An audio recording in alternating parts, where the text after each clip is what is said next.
Welcome to this week's episode of Biz Success in 15, where top experts share hot tips and strategies that you can implement in as little as 15 minutes to build your dream business. And now here's your host, the Visibility Wiz, Cindy J. Hi, I'm Cindy J, the Visibility Wiz, and welcome to this episode of Biz Success in 15, where top experts share hot tips and strategies that you can implement in 15 minutes or less.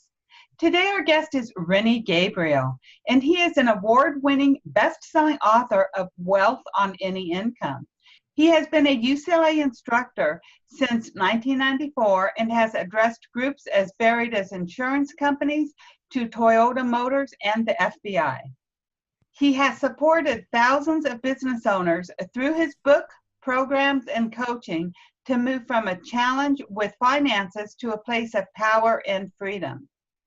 Starting from broke at age 50, his net worth is now in the top 1% of Americans. His goal is to create more wealth for others so that they can become philanthropic. Rennie lives on his investment income and donates 100% of his wealth practice profits to the charity Shelter to Soldiers. Welcome, Rennie. It's a pleasure to have you. Thank you, Cindy. So, Rennie, to begin with, can you please describe a personal or a business challenge that you had to overcome in order to achieve your level of success? I've been a serial entrepreneur. I've had lots of different companies, book publishing company, training, sales. I would say the one I'd talk about would be when I had a pension administration company and recognized I didn't have the marketing experience that I needed to work with CPAs and have them refer their clients. And so what I did is I used something that I actually teach other people to use. And it's a referral sentence that goes like, I'm expanding my business and I need your help. And then I describe the kind of people I'm looking for. And I did this with CPAs. And I talked to every CPA that I knew and used that phrase. And usually what would happen is each CPA that I met would say something like, oh, well, I have a client who could probably use your services. Mm-hmm. And then they would say, oh, yeah, and here's someone else in my office, or here's someone I've met through a breakfast networking group, and so on and so forth. Bottom line is I copied what other successful people did. I modeled what worked, and that was asking for referrals. As an example, one of the CPAs said, well, every Tuesday morning, we have a meeting at this restaurant where we have 20 or 30 other CPAs meeting for education. Why don't you come to that? Which is what I did. And so then I met a lot of CPAs, and bottom line is we grew the pension administration company from 30 clients to 300 clients, and I was able to sell it off to a public company. Wow, that's very impressive. Thank you for sharing that. And I know your big thing that you teach is wealth, but you yourself have gone broke 3 times. So can you share a little bit about that experience and what it taught you to be able to have the wealth that you now have? I would say the first time I had gone broke was prior to my first divorce, where I had an art gallery business, and that was 1982. The economy was horrible, and businesses were more interested in paying their phone bill than putting art up on their walls. Mm-hmm. And that was the first time I'd gone broke. The advantage was I found out that having nothing doesn't mean you can't rebuild. Yeah. That was my biggest fear, was that if I lost what I had, I wouldn't be able to rebuild it. And that just wasn't true. Mm-hmm. So having an art gallery failure, having a couple of divorces, and being brought down to nothing by age 50, it didn't make that much difference because I understood what needed to be done and just started all over again. And that was about 20 years ago. What I recognized was, you pay yourself first, basic principles. You take advantage of opportunities to invest that may come along, which you can't do if you haven't set aside some money to take advantage of opportunities. And what I started around age 50, like I said, was paying myself first. Mm-hmm. And then there was an opportunity to buy a 3-unit property with my wife and a third party. I didn't have the money by myself to make the down payment, but I had 25% of it, and my wife had 25% of it, and the other partner came up with half of it. So the three of us started buying multi-unit properties together. Mm-hmm. I borrowed more money to make down payments on more buildings. And the bottom line is, within 8 years, we had 50 units that we owned and managed. And I literally went from nothing at age 50 to a multi-million-dollar net worth in 8 years. And at this point, our net worth puts us in the top 1% of the country. Yeah, and I know, and I think that's so exciting. And a lot of times people, they underestimate what they can do in 5 years or in 8 years. You know, you went from broke to multi-millions in 8 years, and people sometimes don't foresee that in the future because they want it today or tomorrow or next month. Yeah, and you know, when I say I was broke, in one of those situations, it was so bad, and I say this all the time, I had to collect soda pop bottles and cans to get the refund money to buy groceries for my family. So when I say I had nothing, that's what I was collecting bottles and cans. I mean, that's how bad it was at one point. Right. And I love your story because it's so inspirational that regardless where somebody is, that they can grow. I know, like with coaches, entrepreneurs, small business owners, a lot of them are really struggling. I think, you know, I've heard different things that the average a coach makes is anywhere between $10,000 to $50,000 a year. And a lot of times they're really struggling to live.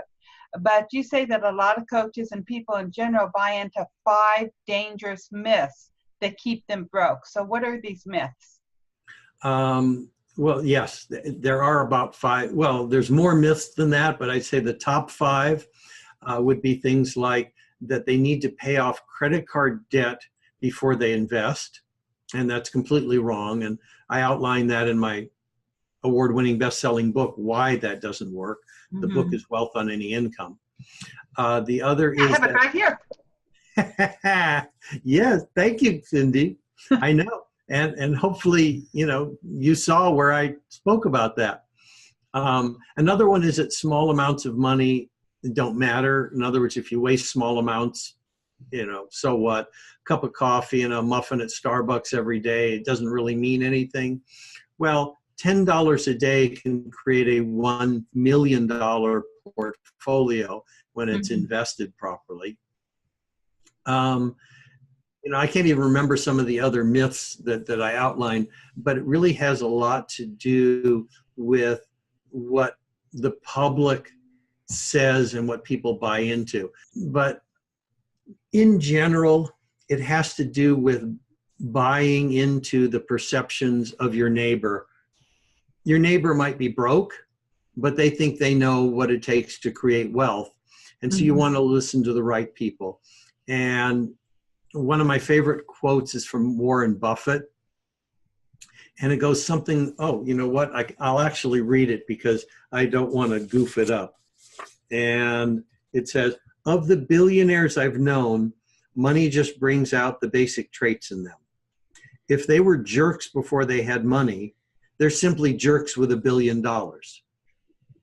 And the whole point being that people think that if they create wealth, they're going to change. No, it's just going to bring out the basic traits in them. If they were good people, if they were giving people before, then they'll be good giving people with a lot of money if they focus on creating wealth for themselves.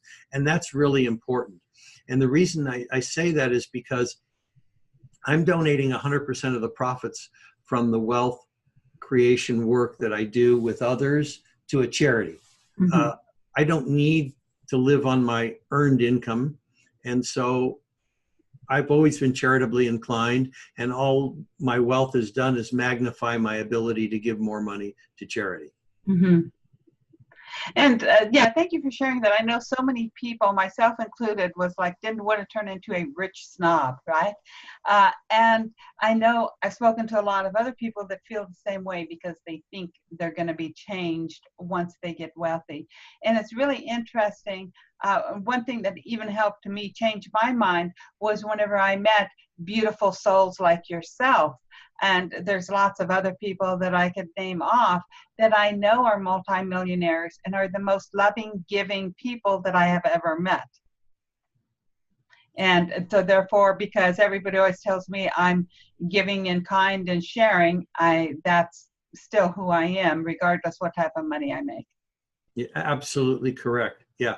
And if you were a snob before, you'll be a snob with more money. Right. And wealth really begins with a mindset. And it's sort of like we were speaking about where people buy into these myths. So what's some of the easiest tips and tricks to even start changing your mindset? I mean, we get so firm in our beliefs that we'll fight tooth and nail that it's true. So how do we start changing them? Well, the simplest thing is to find out what other wealthy people believe. What are their attitudes?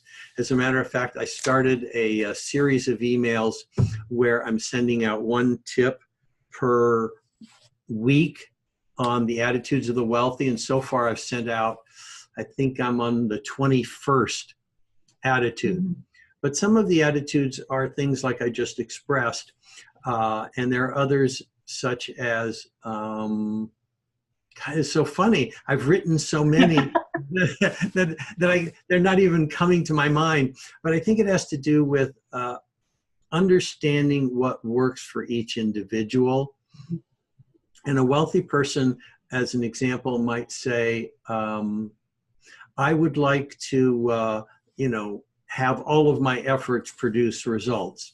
And a wealthy person actually looks and says, well, I'd rather have the efforts of many people produce my income than 100% of my own efforts produce my income. Right. And where I was reading, I do a lot of reading, that comes from J. Paul Getty, who said, I'd rather have 1% of the efforts of 100 people than 100% of the efforts for myself. Mm-hmm. It's things like that. It's networking. It's learning what other people do. Jim Rohn had a great quote where he said, your income will be the average of the 5 people you most hang around with. And so what I realized is I needed to hang around with people who were doing better than I was doing. Right. These are the kinds of attitudes that wealthy people have, where they'll network with other wealthy people on a board of a charity. Mm-hmm. So they're being philanthropic and at the same time working with other people who produce results in their life, and then they produce results together. Wealthy people. And then Ford, I know Ford said something like he knew who to ask for the answers. And so many times people think they have to do everything themselves and they don't utilize the resources that they have. Absolutely. One of the quotes that I use on a continual basis is that wealth creation is a team sport, not a solo sport. Mm-hmm. There is no one I know who's created any kind of wealth that matters who did it by themselves. The idea of a self-made millionaire is a complete bogus myth. So if you want a myth, there's one of the biggest. And the reason I say that is it takes at least 2 people to build a successful business. It takes a visionary and it takes an execution master. Mm-hmm. And as an example, going back to Warren Buffett, he's the person who is the visionary with the company. And a lot of people have never heard of Charlie Munger, but Charlie Munger happens to be his partner and he's the execution master.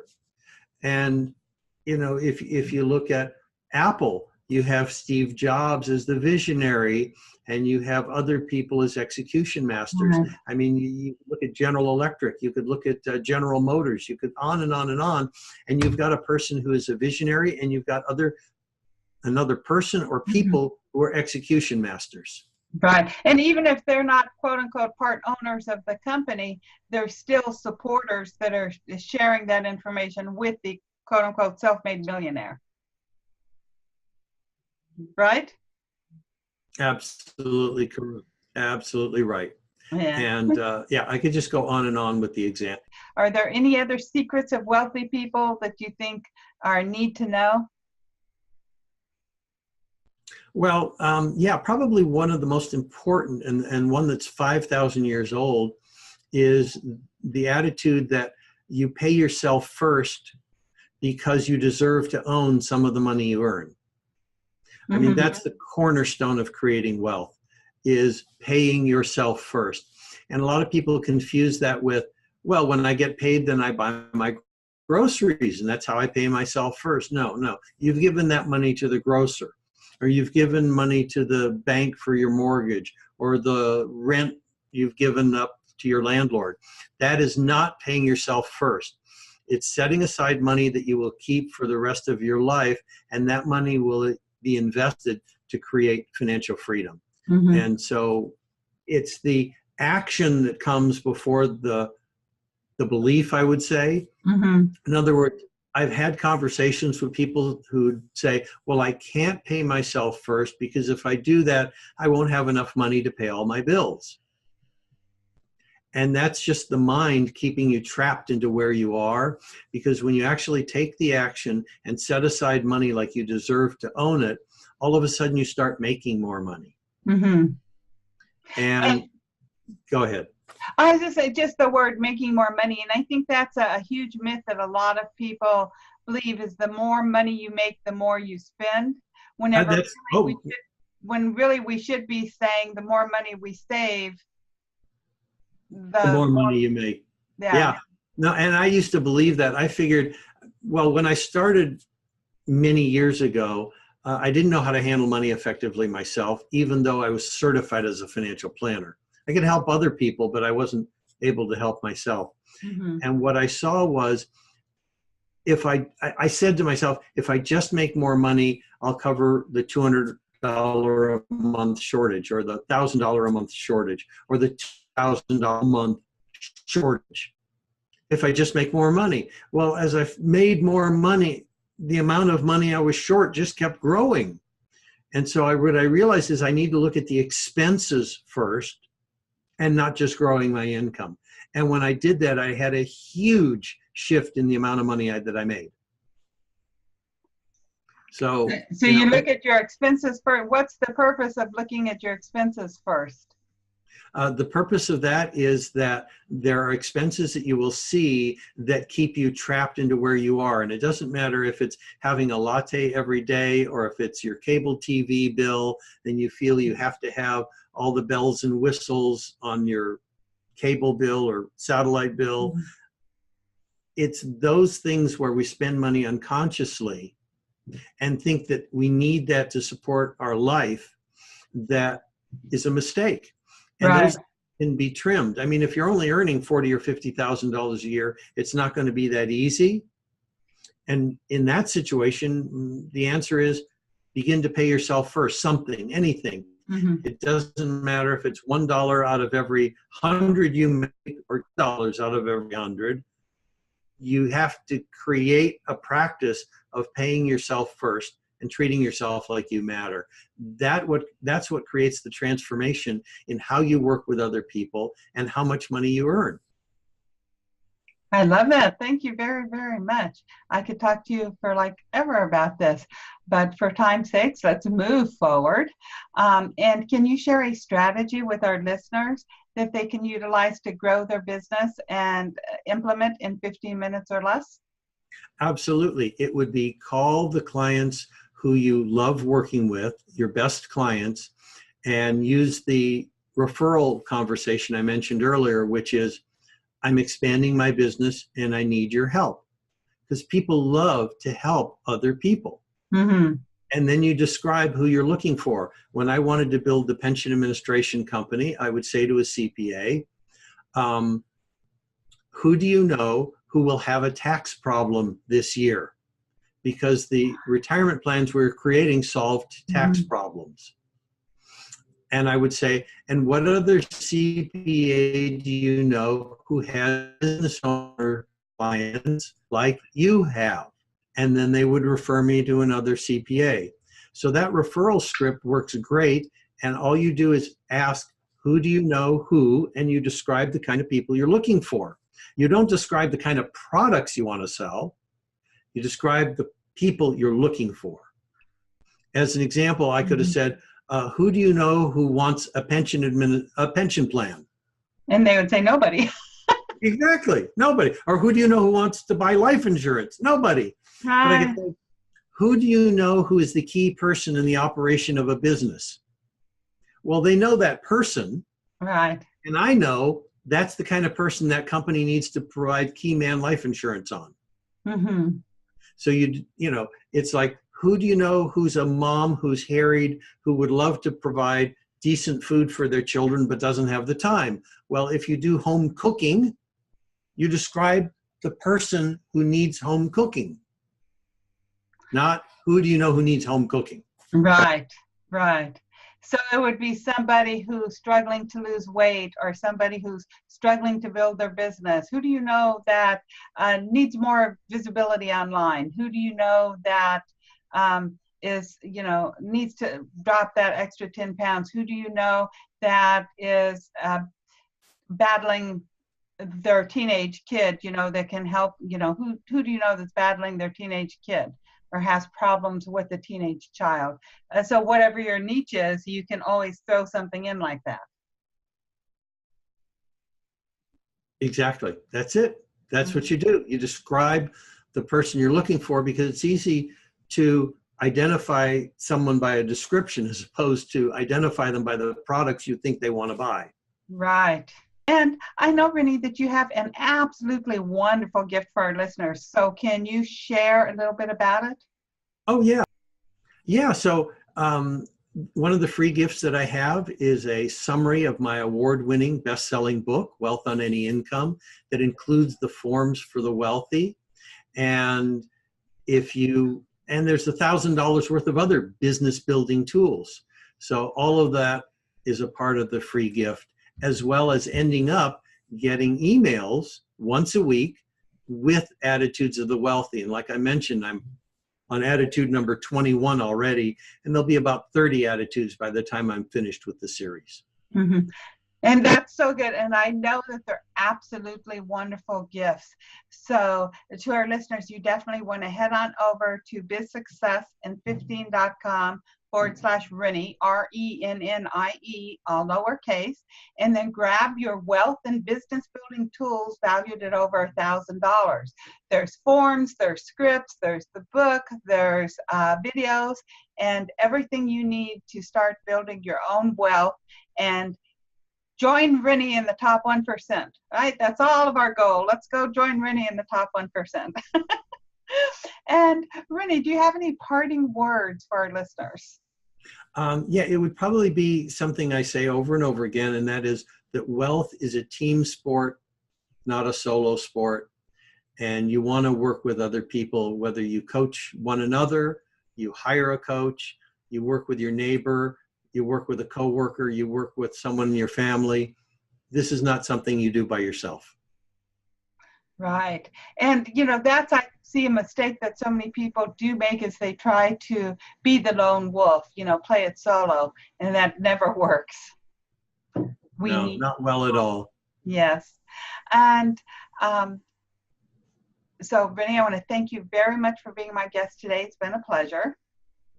Thank you, Cindy. I enjoy getting together with you, and hopefully I'll see you soon at the next conference. Okay. And to our listeners, if you enjoyed today's show, feel free to share it with your friends. You want to hop on over to bizsuccessin15.com/Rennie, and you're going to find any links mentioned from today's show, including Rennie's book. You'll also be able to re-listen and download today's show, so you can re-listen to Rennie's words of wisdom anytime at your convenience. You can catch up on past episodes, and while you're there, be sure to grab your wealth and business tools valued at over 100,000.